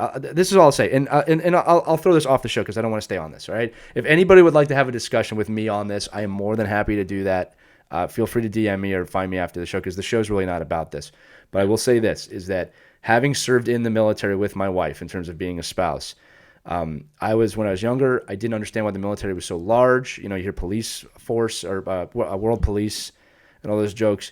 After having been in the military, I completely understand why our military is as big as it is. And I will be happy to have a discussion with anybody that thinks that that's wrong. Really, I mean that. An open discussion, I have no problem with that because I can understand where you're coming from too. But I think that, and I think you're right. Maybe it's not despicable, is not the right word. An absolutely despicable move from. All right, but it is a place of ignorance, and I think that there is a lack of basic military education going on in our schools, just about who they are, what they stand for, and what they've done for this country over the last 250 years. And I think that's where the ignorance spawns. So that's on the education system. And I think with the reason why I don't give people too much of leeway here, Ray, is there's so much resources right now. You could go online and just search, why did they do a flyover, and probably get an answer. For sure. But I think, right? And also to be fair, again, some of it, you have a very different experience. Sure. From most people, for sure. That's fair. You know what I mean? Fair. That's why I'm educating now. I'm trying to educate now. Yeah, and even that, and even me with my experience, people don't realize I almost joined the military. The reason why I didn't was my grandfather begged me not to because a lot of the people in my life had very negative experiences with the military. Sure. Right? My grandfather's, my buddy Joe's dad who served in Nam, which Nam was a completely different story. And totally different time period. Yeah. Right, you know what I mean? But I think you look like you're in the military now. Well, yeah, I know. but it's like one of those things again. I think that's why I think it's important to have these discussions. And I think again, this is why I think maybe a little more transparency could go a long way to just. That's what I'm trying to say. Sure. Let me one more question. Right. Who's to say they weren't transparent about why they were doing this and it just wasn't reported? Well, right? That's it's not like anybody's jumping at military news. There are military news networks out there. I follow them online, and there's more than enough information about what the Air Force, the Marines, the Navy, and the Army are doing, and the Coast Guard and Space Force. That's all of them, I think. All right. I mean, I'll give you an example, right? Like the Space Force just promoted its first 2 female officers the other day. Say what you want about Space Force. This is a major military moment. And it's a very empowering moment for women in the military, right? You didn't hear anything about that. So this is my point, is that, it's a little bit of a two-way road here. None of that stuff's being reported by the major news networks. Right. And I'm not saying that it should be, to be fair. Like I said, this is where it becomes like a these or those. But yes. The information's out there. It's just not reported because the military has never been a hot topic for the news unless it's a wartime. That's fair. No, it's an interesting discussion. Again, for once, I'm though turn into our new podcast, Geeks That Served in the Military and Didn't. Yeah, right? Exactly. No, and again, I never served, right? Like I can never. Yeah. Right, and they serve you. They serve you. Well, and that's the thing, though. Again, I can only, and again, a lot of people can only go by their experiences and whatnot. And I mean, it's true. Yeah. Joe Buck maybe should have done some research, but again, it was also an off the cuff comment. He thought the mic was off. That's fair too. And I will say this in closing, that I believe there to be a massive lack of education in public schools about World War II, World War I. I agree with that. And the United States military's involvement and why those wars are important to be educated upon. And I think there is a massive amount of ignorance about what that generation did for the world. Well, I think with all of their flaws, by the way. Okay. Yes. Well, and that's what I was going to say. I mean, I think that people don't realize America has been in some sort of a conflict, whether a small conflict or a thing, for most of its history. And we don't learn about a lot of it. The reasons why we had these conflicts, why we got into it, why the world is the way it is right now. You can draw lines back to our Revolutionary War and our involvement in a variety of things. And we don't learn about most of those. Whether from mind World War II. Yeah, no, exactly. And I agree with that. I agree that I think at the core of this subject, the idea is that we need more education on a lot of things. Absolutely. And look, this is what I'll say on History Geeks Who Like Sports, is that, look, we have to be able to acknowledge the bad and the good. Yes. I think you and I got an education that was mostly the good. And I think young people today are getting an education that's mostly the bad. And I think there is middle ground, like most things. It's not just this black and white. You need to learn about both. Okay? Yes. Right, yeah. This country has done amazing things for the world. And that I think, some mistakes. And we've made plenty. And so has the rest of the world. Oh, okay? For sure. Well, that's the history of the world. History of the world. Right, to echo your point. Right. To echo your point, the world is constantly at war. It's not just America. Yes. Right? So the world is constantly at war. Yeah. But when you get a historical context on both America and the world, and you look at how far this country's come in 250 years with all of its faults, again, I think people miss that. And I think if you were given a negative context on the way the country was started, which was horrible, all right, and that's all you learn is that America has this terrible history, without learning the good, I think, I can understand why people are so angry right now. But I think it's unfair, and I think that, as you just said, it's an educational problem that we have to find middle ground and get politics and religion out of education, and let's just learn the best version of the history that we have. I know it's written by the winners. Well, but, exactly. But I think that's the thing. They won for a reason. Well, and again, I think this is also why you need to look at. I mean, this is basic research, and this is stuff that you learn hopefully in hopefully you learn earlier, but at least in higher education for sure, is multiple sources. Something that we learned in journalism, right? You got to get multiple sources. At least three. Yes, because everybody's got a different. Usually, you have multiple viewpoints. You have this one opinion, two opinions, and the truth is somewhere in the middle. Look, if you want to learn the news, the real news, go to Fox News, go to MSNBC. Find the middle ground between those two articles, and that's probably what's happening. Yeah. Right? Don't just watch one. Yeah. So unless you like being catered to, then that's what you're going to get. Well, yeah, exactly. So just like Geeks Who Like Sports, we have got to get out of this. No, I know. We are going to move on, but I do think it was an interesting topic of discussion. It totally was, and I want to the audience. You know what? I underestimate the audience's patience for things like this. You've always been great at listening to our little side discussions like this and not telling us to shut up and just talk about sports or geekdom. So we appreciate you. Yes. But as most of you know, these discussions could become 6-hour podcast For sure. episodes. That's why I'm like, we should get off this. Folks, as interesting as it is, Lee and I are not going to find the solutions to fixing the world here, unfortunately. We're here. I mean, well, actually, Lee and I might be able to fix This audience, are you kidding? Just shut up and read comic books and watch movies, and the world will take care of itself. Yeah, probably. Such a simple solution. Yeah. No, you can't. That won't work. You want to know my listen, I'll tell you let me tell you a little story, right? Okay? It's about the light side and the dark side, okay? No, okay, I'm just kidding. But for those of you listening, I just picked up my Obi-Wan and Darth Vader's. It's a young Obi-Wan versus Darth Vader. As interesting of a matchup as that would be, going back to this. This is what happens. I'm thinking about it. I've never been asked, what if younger Obi-Wan took on Vader? I'm still giving the edge to Vader in that battle. Vader at that point being such an experienced Sith Lord would like... Right. I'd actually say that older Obi-Wan is more powerful. Probably not as good as a lightsaber combatant, but more powerful. That's a transition. What's next on there? Yeah.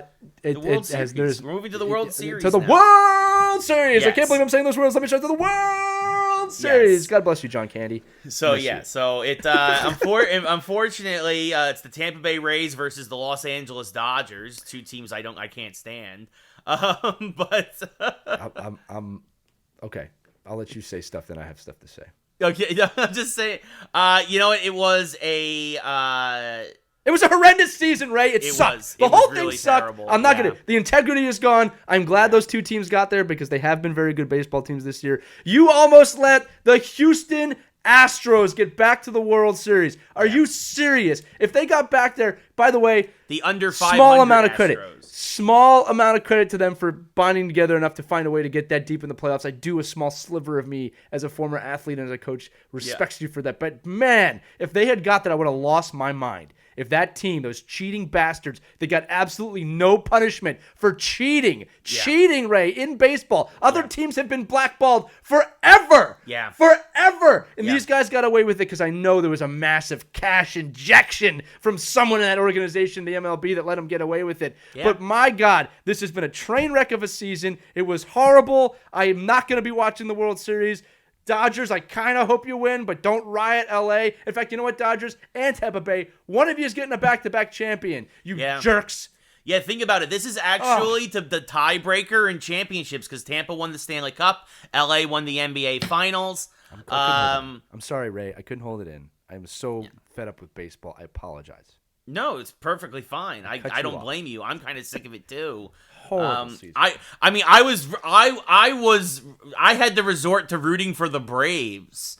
Like that's who I was rooting for at that point there in Game 7, and it's terrible. I am rooting. I think the Rays are going to win in 6 because I don't want LA to burn down again like it did when the Lakers won a couple weeks ago, as they burned buses and cars, and it just was a disaster. 2,000 people just parading around Staples Center like we're not in the middle of a pandemic because people are dumb. Well, the Lakers won. So that ended it.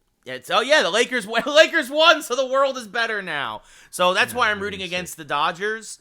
Also, as a Yankee fan, I just generally hate the Dodgers from historical context. But I also hate the Rays because they beat the Yankees. So this is a really tough World Series for me. I really want, and also for this season. World Series, right? What was that? I'm sorry, Lee. I'm sorry, I was talking. You know who beat the Rays in the World Series? The Phillies in 2008. And then you know who beat the Phillies the very next year? It was the Yankees. Moving on. Yeah, but I do want to say that this is a sad development in my opinion because this was a year where baseball, as bad as everything was, could have had some real parity. Right? This is something that baseball has been lacking along with other sports. Right. So you could have had, with the crazy schedule, the Athletics or the White Sox or the Padres or somebody else squeak out. Instead, it's the Dodgers versus the Rays. To me, the two best teams is kind of boring in baseball. Right. Like it's not it's not like the Nationals last year, who were a wild card team, who had to go like 800 down the stretch and was this red hot team of guys who banded together and it was Baby Shark and all these personalities. That was fun. The Tampa Bay Rays aren't fun. The Los Angeles Dodgers aren't fun. It's baseball is normal. Baseball supposed to be fun? No, zero fun, coach. Yeah. Hey, Ray, quick question. Quick question for you. How many cases of coronavirus in the bubble did they have? They had 0 cases in the bubble. Oh, amazing concept. I wonder if that would have helped your parody question a little bit had they maybe been a little smarter about that, number one. Yeah. I will say that I'm aware the postseason was well run in the sense of they did it well. Yeah. The jury's out on whether this is a legitimate World Series or not. All right? Like, this isn't like the NHL to me, where like the NHL was the hardest cup to win ever. Yeah. And congratulates again to the Tampa Bay Lightning. I don't see that with this right now. I see it's extenuating circumstances, but I'm having a hard time. Those of you watching, let me know what you think, especially if you're a Dodgers or Rays fan. I mean, I know you're probably excited, and I'm not trying to take that away because it is a World Series, right? But something's off. Something's just wrong with this season, and it's better forgotten than to me. Well, so anyway, that's my thoughts on the World Series. The schedule changes. It's all this other stuff. I mean, I think football is liable too right now, just because of all the changes. Although I will say this, I am enjoying 2 games on Mondays now instead of just 1. Right. I do like. Right. Well, this is what I said about football. Football's on that lip of integrity now. They have this under control still in my mind, and they've done what they needed to do, but. If many more teams start, they're starting to get towards the tipping point for me of like, guys, can you get this together, please? Yeah. Because at some point, it's going to get dangerous. Yeah. As you get later and later in the year, as all these schedule changes are happening, it's going to really start to affect teams and games. Right. Yeah. By the way, side note, Ray, you didn't know this? They let some fans into the Lincoln Financial Field this weekend for the Eagles game, and they got into fights. So very stupid once again. Stop letting people in the stadiums. I mean, I kind of get it, but I kind of don't. Yeah, it's and the World Series will be in front of a live crowd, so that'll be interesting. As the NLCS also did, because it's also that's the other thing too. It's also different states with different laws, right? Like so, the ALCS because it was California. In the California bubble, there's nobody allowed here in California to be in the stadium. Cardboard cutouts. Yeah. Right, exactly. Whereas in Texas, it's a little more lax, and that's where the World Series is at the new stadium in Arlington. I think it's called Globe Life Field, where the Rangers play. So that'll be interesting for sure. Really quickly, we very briefly touch on basketball. Tyronn Lue is now, former Cavalier coach, is now the head coach of the Clippers. After Doc Rivers, of course, was let go, and it now moves to Philadelphia. I think this is an okay move. It's another championship-winning coach, but he was already on that staff, and you need a culture change, I think, with the Clippers, and I don't think Lue is going to give the culture change that team needs to get over the hump. The culture that I have with Tyronn Lue will always be Allen Iverson stepping over him in the 2000 NBA Finals. So there you go. Forever in my mind. That's all I can see with him. Yeah. So we mentioned a bit about the World Series. We mentioned a bit about the NBA Finals, the Stanley Cup, all this other stuff. An interesting story came out. We are going to get to NHL free agency, a couple other things. But first, we want to touch on a lot of folks have been noticing that sports ratings are down. The NFL, way down, across the board. And we touched on this a little bit last week, and I brought up the fact that there are more stuff. There's more stuff happening at once than ever before. And that does seem to be factoring in on this recent story of why numbers are down across the board. Right, yeah. Yahoo Finance released a story a few days ago about that all sports are seeing a decline outside actually the WNBA and golf, which is actually kind of cool to hear. And NASCAR was basically breaking even. Right. Well, and that's because they're not having fans in the building, so more people are watching it on TV in the largest spectator sport in America. The article said a few things that I agree with and I don't agree with. One was that sports just aren't the highest priority for people right now during a pandemic, which is probably very true. Also, sports are never before has football, hockey, baseball, and the NBA all had to compete with each other at the same time. Right. So it might be overflow, they were saying, or that there's too much going on, right? The article did downplay the effect of some of the different messaging from the NBA and things going on with racism and some of that messaging. I did not agree with the article on that. I think it's very apparent that is playing a role with some fans choosing not to watch because of that. For sure. I thought that was short-sighted from the article to act. The article basically said that's not the reason. And we all know someone that's not watching because of that. So I don't believe that to be true. Right. And as we said, I think last week or the week before, I don't want to argue about whether or not you agree or disagree with the message. It's how do we create a message that we can all gather around, or at least start to come together in the middle with. Yeah. I'll go back to the first game of the NFL season where was that Chiefs and who was it? It was the Chiefs and Titans, Chiefs and I can't remember. It was Chiefs and somebody. Yeah, right. I can't remember. Well, the Texans, point was Chiefs and Texans. Chiefs Texans, and they locked arms. That was it for the anthem for a moment, and people were booing them. And I'm like, guys, that's a moment of unity. Yeah, like, we don't have to boo for a moment of unity. At that point, don't you think we're a little bit too off to our ends? Yeah. So I would say this is that we need to find more common ground solutions to both get our messages out in a forum that's conducive to other people hearing the message, even if they disagree with it. This goes far beyond sports. But I'm just saying that, So lots of factors played into it was a good article. That's why we brought it up. Yahoo Finance. In fact, one of our listeners, Dan Saunders, shared that on one of his pages, and I always like to give shout-outs to people that do that. But sports down across the board. The article also said this is probably not a trend that's going to continue. It's just extenuating circumstances. It is a crazy year, and there are definitely people who are not are definitely protest not watching. But I mean, like, you're seeing record lows. I'm sure that's not causing record lows, right? You're seeing a 50% drop off from last year to this year. Right. You're not. That's not just protesting alone. But like, there's other things. There's also they mentioned politics, and it's true, right? Like the other night, the NLCS people are exhausted. And NLCS Game 6 was on at the same time as the two town halls. The two town halls got 14 million and 13 million respectively. They got the audience. Yeah, they got the baseball. So baseball audience got 5. It's like it's kind of like, so there. It's not all on the sports leagues when it is a weird.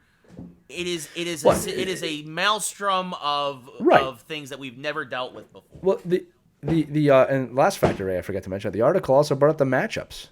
Like Dallas, Tampa Bay in the Cup final is not a major mashup for people that they want to watch. And say, I mean, we'll find out with the World Series, but even in basketball, like Lakers Miami was not what the league wanted. You know what I mean? So, and again, in a series where everybody knew who was going to win. Yeah, it was a given that the Lakers were going to run away with it. It was a 1 seed versus a 6 seed. Like, right. So like that, a lot of factors played into it. Yeah. And we just wanted to touch base on that because, that's kind of reporting on our end.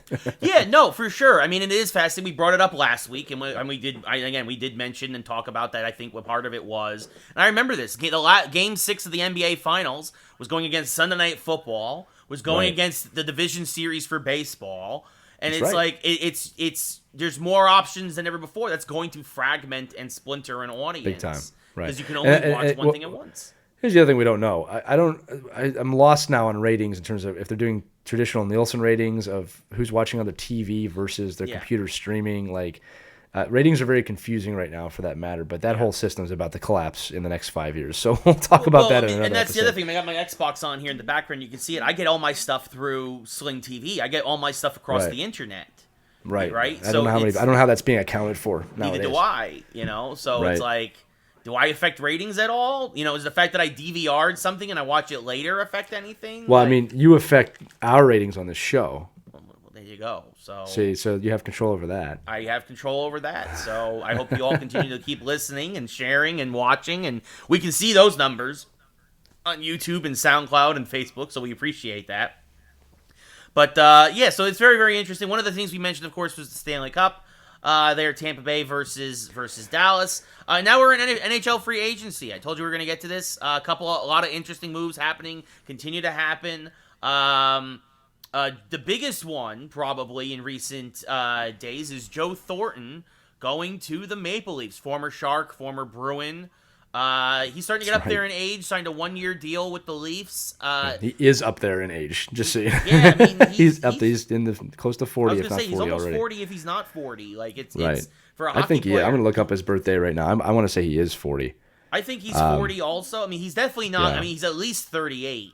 No, he's older than me. I know that. Yeah, I'm not 38 to be fair. Yeah, I think he is 41 years old. So I don't know what the Leafs are doing. I no offense, I don't think Joe Thornton is the thing that's going to get that team. Even though he is a leader, he is a winner. Right. I don't think that's going to be the thing that gets that team over the hump in the playoffs. Well, here's the thing. This is what I'll say. Toronto has an interesting problem. Toronto has more than enough offense. They have more than enough star players to get over the hump. Their defense is questionable, to be fair. All right, but that's a team that should be scoring enough to win. Toronto has a culture problem. And that's pretty clear, is they don't have winners on that team. And when they do bring a winner on that team, like they did Patrick Marleau, they get pushed aside by the young kids. Yeah, the whiny little who babies. I don't know. Yeah, I say I don't know them. I was going to say, they come off as that. They do. That's okay. what I'll say. Yeah. And between Austin Matthews and some of the other players on that team, I don't know. Okay. Right. John Tavares is there now. I do know that Joe Thornton, having met him, is a presence in a room. He's a really fun guy to be around. Marleau was a great player, but maybe pretty serious, at least on from what we see. Joe Thornton's a fun guy. He wants to win. He's never won. Yeah. The nice part for him going to this team is he can let those young kids do the work. The pressure's not on him to be a 40-goal scorer. Right. Or he's more of a playmaker, to be fair. Yeah. The job's on him to get them the puck. Yeah. And let them do the work. This is very similar to what we saw Jaromir Jagr do towards the end of his NHL career. Yeah.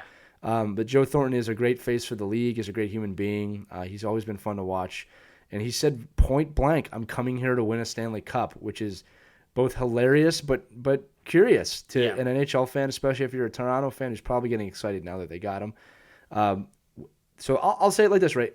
Is that enough to get them to the Cup? I don't know. They have a lot of the pieces, but I don't know. Yeah, I mean, like you said, the biggest problem with Toronto is their culture, and this is a grade A culture signing. But again, I don't know how if a 41-year-old centerman is going to be enough to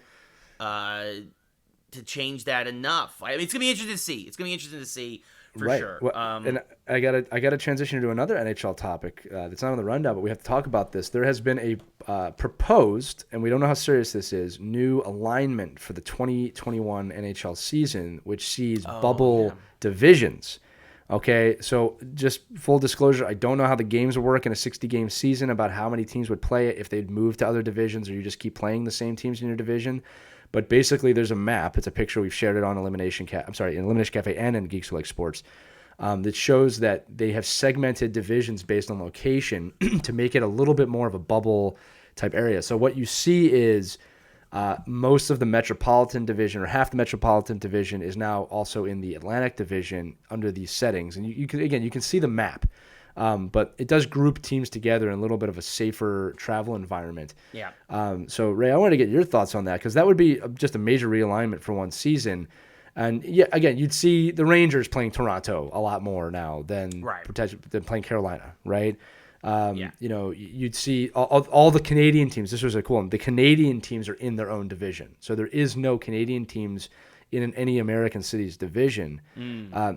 Now, here's the thing. The NHL has been the gold standard for coronavirus in terms of how to play a season safe. Yeah. So do we trust them with this blindly? Do we say this is a great idea? Is this something we don't want to see? First off, you got to talk about the Canada thing. I mean, that makes total sense, because Canada has blatantly said they do not want Canadians going into the United States, or vice versa. Because they don't. Right now, look, I'm not getting political here, folks. The U.S. is the epicenter of the virus right now in the world. It is right now. And so Canada. So I mean, it makes sense for them to kind of be like, Canada's going to do its own thing, and then probably, again, when we get to the playoffs, you'd probably have the bubbles again up in Canada. Right, but if they need to. Yeah. If they need to at that point, right? But, so, I mean, it makes perfect sense to continue. This would how the NHL continues to operate by international dictation, right? By international edict. So, and I think Canada would have a blast with that, by the way, if the Canadian teams were only playing the Canadian teams. That would be pretty amazing. I mean, the ratings would be the roof for all those games up in Canada for sure. It would be Hockey Night in Canada every night. Exactly. So I mean, that would be phenomenal. I mean, it does change certain things, but I think that having a 1-year realignment for safer travel. Look, baseball did that this year. It obviously didn't work, but baseball also didn't have the standards in place that the NHL is clearly dedicated to.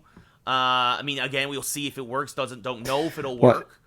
Baseball doesn't have international teams for this season because Toronto had to play in the United States. Exactly, because of that edict, right? Exactly. So, I mean, it would be the same thing where you'd have, you'd have an entire division just of Canadian teams. Right. To limit. I think it's pretty cool. I'm willing to entertain it for a season. For a season, I'm okay with Yeah. it. It's not, you know what I mean? Like, look, the NHL has realigned many times over the years for a variety of reasons. We grew up with a thing called the Patrick Division, folks. did. Like, so I mean, like, yeah. So The I mean, Campbell Conference. exactly. So Right. it wouldn't be the first time. And plus, we were going to get realignment a little bit the year Right. after I was anyway. just going to because of say, when Seattle the Kraken. coming in. Right. So this gives them an opportunity actually to really rethink that and do it however they want. Yes. Which is going to be really interesting. Yeah. So I'm for it. Like I said, let us know what you think. Obviously, we got a lot of comments on this about some people that loved it, some people that hated it, some people go, how are they going to do it? Yeah. You're probably looking at 8 to 10 games against the same 7 to 8 teams. So we'll see. We'll see what happens. Yeah, no, it's gonna be fascinating. The only thing we do now know about the upcoming NHL season, and this is another sad note, an absolute Sad, but it's not only sad. It's sad, but yeah. Yeah, it's but we fitting. get to Go also ahead. Go pay ahead. tribute. I cut you This off. is Yes. It's like when Vin Scully walked away from the Dodgers, right? It's one of those things where and you respect guys who are like, this would be the time to walk away from the microphone. And Doc Emrick, Mike Doc Emrick, who of course has done countless hockey games over the years. He used to work for the Penguins and the Devils and has been all over the league, and of course has been the face of hockey with the NBA, NBC Sports Network. There we go. So I knew it started with an NB something. NBC Sports Network has been the face of all the national hockey games here in the States, has done several Olympics, and really just one of the major voices of hockey here in the States for many, many years. And after about a 50-year career, almost 50 years, Emrick has decided to retire. And at least I, for one, am sad to see him go, but also to wish him well. I mean, in going off into the sunset, and cannot talk enough about how good he is as a broadcaster and how he has been Right. for the game of hockey, and also want to say right now, if NBC Sports is looking for a replacement, I am available. No, I am right. Oh, you meant you. but me and Lee are available to replace Emrick and Eddie Olczyk, but Eddie's not retiring. Me and Lee are available to replace Emrick and Eddie Olczyk. I want to repeat that. Hey, listen, we might be doing that next season regardless. Now, to be fair, little wink there at the audience. We'll see what happens. But, Right. Yeah, there's all these things in the works here. But yeah, I think that we definitely respect Doc. I remember when Doc used to work for the Devils, and I hated him because he worked for the Devils. But one of the best hockey broadcasters, obviously for the modern era, for sure. And his voice will be missed. And if you haven't had a chance yet, look at his 5-minute goodbye video, because it was epic. It was just epic. Only as Doc could do. And Yeah. this is what I'll say is that how much respect do we have for this guy? This is the man that called the team that Ray and I probably hate the most. Yeah. They call their games, and we have unlimited respect for the guy. Yeah. The most annoying part about watching a Devils game when they were playing the Flyers and the Rangers was that he was so good. Yeah. It made them sound so good. Yeah. But one of the best announcers of all time at being impartial, something that some of the greatest of all time were not able to do, Joe Buck. He gets excited for both teams. He really does. Yeah. Tremendous human being above all. Yeah. And then his ability to dictate and an appreciation. This is something you don't hear about a lot. His appreciation for vocabulary. Yeah. Was something that I always really respected. In fact, I could say that he's probably made me a better writer and a better broadcaster because of his in-depth knowledge of vocabulary and making sure to thesaurus and find 20 different ways to say the word pass.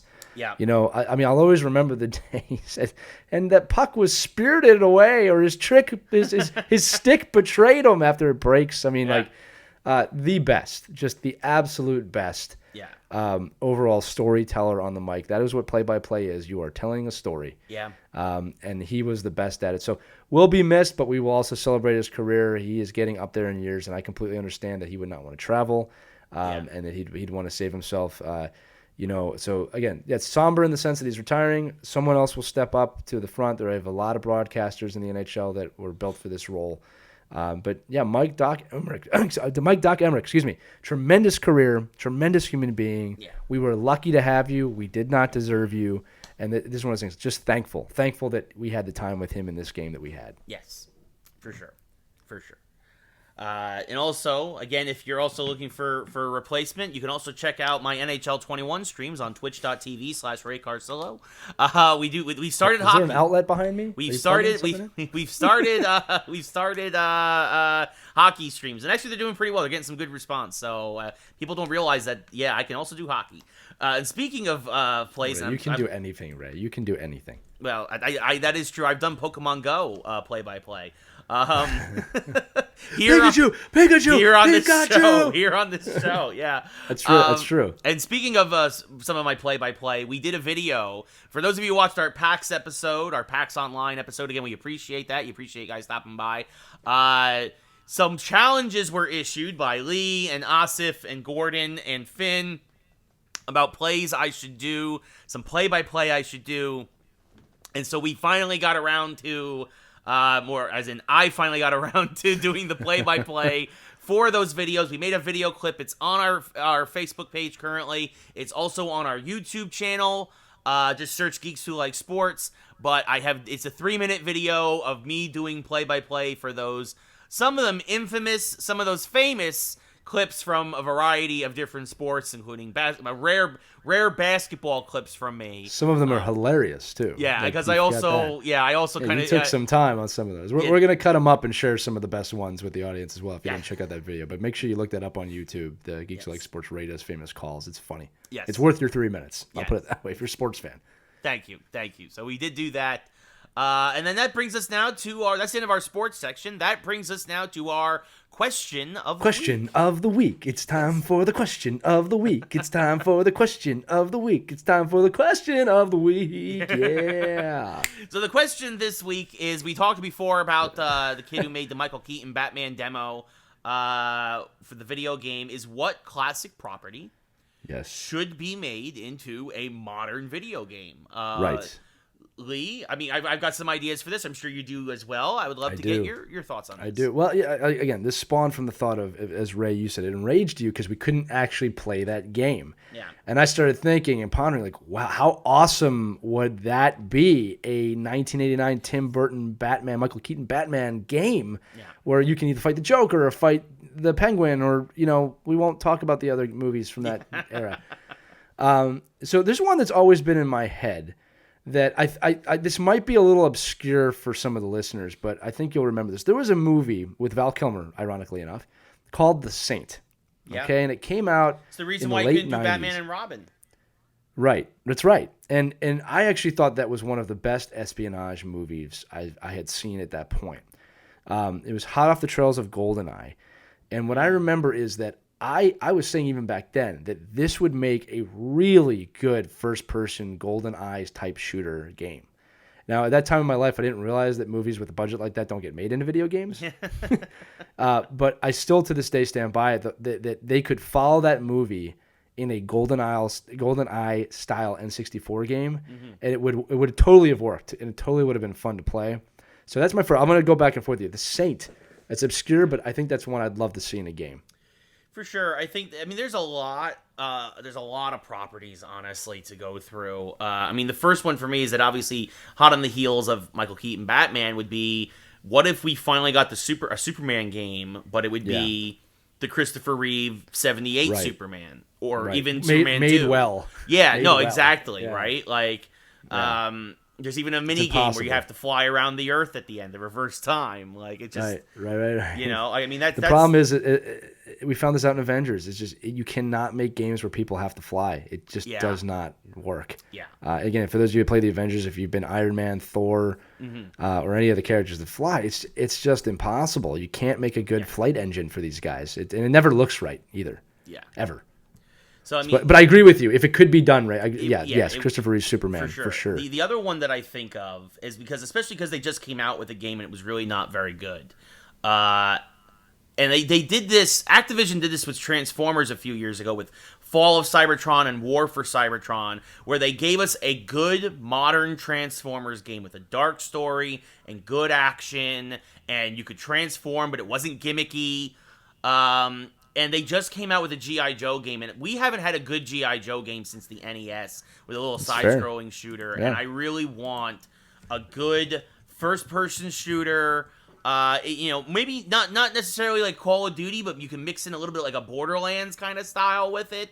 Sure. And give me a fun first-person shooter with G.I. Joe, where I have, and we give me a massive roster of Joes, like the most recent game that came out. Unlockable ones too. Yeah, obviously. Like give me Shipwreck, give me Gung Ho, give me Barbecue, give me Lifeline, give me Mainframe, give me Ripcord, give me, as you can tell, I'm a big G.I. Joe fan because I know them all. Give me Wild Bill. Don't just give me Duke and Snake Eyes over and over again. I don't care. Over and over again. Oh my God, and Lady J. Oh look, we got Lady J. I don't care. Oh, give me Cover Girl. Give me Jinx. Like, come on. I will give a shout out here to a game that did do this right, which was Ghostbusters. Right, Ghostbusters did actually do this and succeed at it. Yeah. Well, that's because the creators of Ghostbusters wrote it. Yeah. And they probably had a loose script from Ghostbusters 3 that they built around that. You know, I would like to see a side-scrolling Mighty Max game that goes through different points in history. I think that would be good. I don't think you can make that a 3D game, but I wouldn't mind seeing, and this was tried once and failed, but a GTA-style Back to the Future game. Huh. Right? That could be really fun. Or even just a Back to the Future game where you have to hit all those checkpoints. It's hard because Back to the Future at its core really is a love story, so it wouldn't be easy to do. But we do know that top-scroller games don't work with that. I don't need to go into a cafe and throw pie at people to go back in time. For those of you that played that game, but I would love to see. There's a lot, but that Michael Keaton one. I mean, I'll tell you another one. Right? Is Star Wars trilogy, the original Star Wars trilogy, and not in an X-wing, right? But again, like they're doing now, just a good Star Wars game would be like amazing. Fallen Order, like a third-person action adventure. Yeah, right. With Mark Hamill as a young, or anything like that. I mean, we haven't had a really great original series Star Wars games. Most Star Wars games take place outside the film. Yeah, I mean, and the last, and again, it's also been, Super Nintendo, Super Star Wars was great, but it's an old school side-scrolling platformer, Right. And that's what I'm trying to say. Is like, how cool would it be to be? And again, the only thing we really have is Battlefront, and it's not the same. No, Battlefront's not good. But I've played as Vader before. It would be very cool to have a game like that where you're going. Empire Strikes Back would be amazing. Yeah. Amazing game. You know what I mean? Yeah. So. Those are our picks, but we want to know what you think. Obviously, comment below, and obviously, Batman by Tim Burton is one we need to do too. Yeah, but comment below with what classic property would you like to see turned into a modern, well-made video game in this fantasy world we're creating? It's done well. So whatever your idea is, including Superman, it's done well and it works. But let us know what you think. This is the best part of the show is when we get to interact with you. Yes. Yeah. No. So we look forward to hearing what you guys have to say. Thank you again for tuning in. That does it for this week. As Lee said, this is episode 79. We appreciate it as always. Join the Facebook group. Feel free to share the video as always. Join the YouTube, SoundCloud, Spotify. You can get us anywhere podcasts are heard. Apple Podcasts, Google Podcasts. Everywhere. We are everywhere. Stitcher. There's probably a bunch of other. iHeartRadio we're on. We're wherever you can listen to a podcast, you can find us. Just search Geeks Who Like Sports. And share it with your friends. Yes, share it with your friends. Please do. Grow the audience. Invite them to the group. More the merrier. But yeah, no, we appreciate everybody who always listens. We it means a lot. Again, thank you also, by the way, to Virtual TrekCon again for having us this week. That was tremendous. Again, if you haven't seen that episode, also again go to the YouTube page, and I think you'll be hitting the podcasts actually shortly after we record this. So it'll be out. You can get that's available now everywhere. Ray said, yeah. So definitely give that a listen. That's a good special as we look at sports through Lee guides me through sports through the Star Trek realm over the years, and we have a lot of fun with that. You nerd. Yeah. We have a lot of that fun with that one, but especially also watch the video because there's some visual aids there, which are a lot of fun too. This is Lee and Ray saying, "Bald is beautiful." Yes. I had to do that. Sorry. Okay. It's like I can't help it. Every like 10 minutes I ever start rubbing my head. Yeah. So. Yeah, I know. Yeah, you'll get used to it. Don't worry. Like I'll join you at the end. Here, we'll do it together. All right, there we go. All right. Yeah. There's nothing there. For Lee, I'm Ray. This has been Geeks Who Like Sports, episode 79. Thank you all so much for watching or listening. We appreciate it. We will see you We're next out week with more Geeks Who Like Sports. Good night, everybody.